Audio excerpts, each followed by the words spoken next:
I hadn't been faithful to my husband since before we got married. My grandmother always said that you shouldn't get married because once you do, you can't turn back. If you make a mistake and get married too young, you are doomed to regret it. But I did get married, and I made that mistake even worse by getting pregnant immediately after the wedding. How could I go back home now? My parents would kill me. They had sacrificed so much for my brother and me, and I had thrown it all away. What did Theo know about any of this? He didn't, and honestly, I wanted to keep it that way. Part of me loved our little life here in this quiet town. We were building something real. I didn't want to ruin it. Something was missing, and I didn't know what it was. I knew that I loved him, but I wasn't in love with him. Do you understand the difference? There's a big difference. Then one day he left. Apparently, he had been offered a job in another country, and he accepted without thinking about me for a second. That is when the first tears fell from my eyes, because in that moment, I realized that I was alone. He didn't even say goodbye.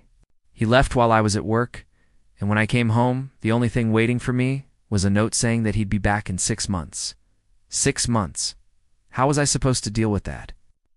With the baby growing inside of me, all alone, in a house full of nothing but memories? That's when I started to think that maybe moving back home wouldn't be such a bad idea after all. But when I called my mom, she told me that they weren't taking me back. They were done with me. And with that, I felt completely abandoned.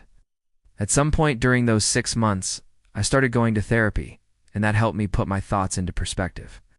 The therapist asked me if I was sad about losing Theo, or if I was relieved to be free. I told her the truth, which was that it was both. I really missed Theo. He was my husband, and I loved him, but I wasn't in love with him.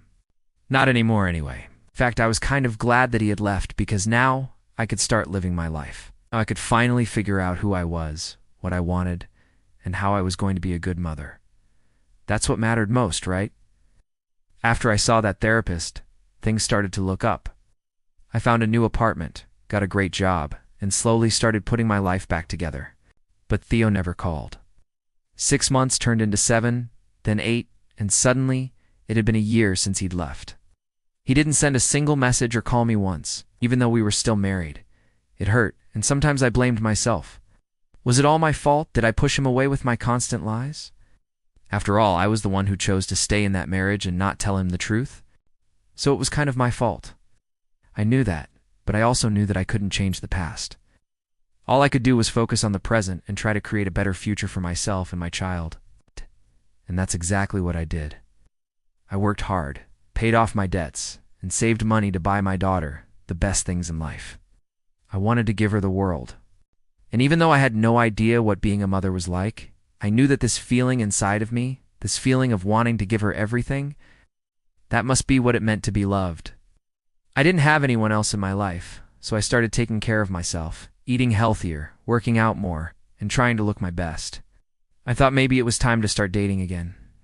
And just as I started to feel like I was finally moving forward, his plane landed.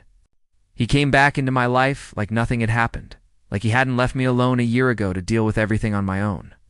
When he knocked on my door, I let him in. I was still wearing my pajamas, but I opened the door anyway, and there he was, smiling and holding 2 suitcases. I was shocked to see that he looked even better than I remembered. And when I say that, I don't mean physically, although he definitely looked good. No, what I mean is that he seemed happy, excited even. He told me that he'd come back for me, that he'd realized that I was the only woman he ever loved. And as he was saying these things, I felt a pang of guilt. Had I been selfish to move on?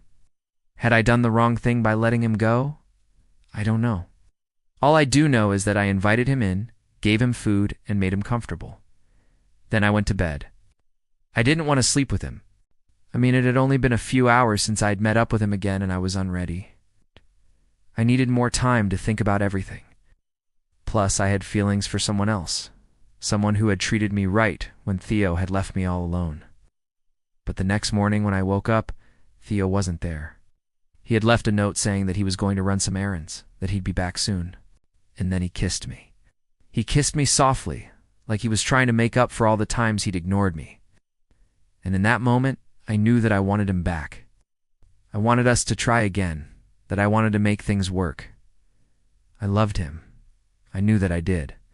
And with that thought, I felt truly happy for the first time in a long time. Maybe this was a second chance. Maybe this was our happily ever after. Who knows? What I do know is that after he left, I took the pregnancy test. It was positive. I was having his baby. And that's when things started to unravel. See, I had a choice to make. Abortion seemed like the obvious solution. I didn't want a baby. I wasn't ready. And besides, I had just started dating someone else, but I couldn't bring myself to do it. I kept thinking about what my parents would say, how they would react to the news, and I knew that they wouldn't take me back. I also knew that I didn't want to give up my dream of becoming a doctor. If I had a baby, it would be difficult to continue with my studies. I knew that I couldn't raise a baby on my own, not while studying to become a doctor. I'd have to put my dreams on hold, and I couldn't do that, so I lied to Theo. I told him that I'd miscarried. I told him that I'd lost the baby, and then he left again. This time, it was different, though. He didn't promise to come back. He didn't say that he loved me, and he didn't try to make me change my mind. He just left. Now, I am truly alone. My parents won't talk to me, and my husband doesn't want me anymore.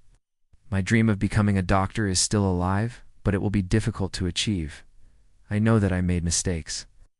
I know that I lied and hurt people along the way. But can you forgive me? Can you help me? Please tell me that you can. Please tell me that I'm not a monster. This is the end of part 1. To listen to part 2, please click on the link in the description below. And if you enjoyed this audio short story, please subscribe. Thank you. For now, this is your host. Until next time, remember that every choice has a consequence and every lie has a cost.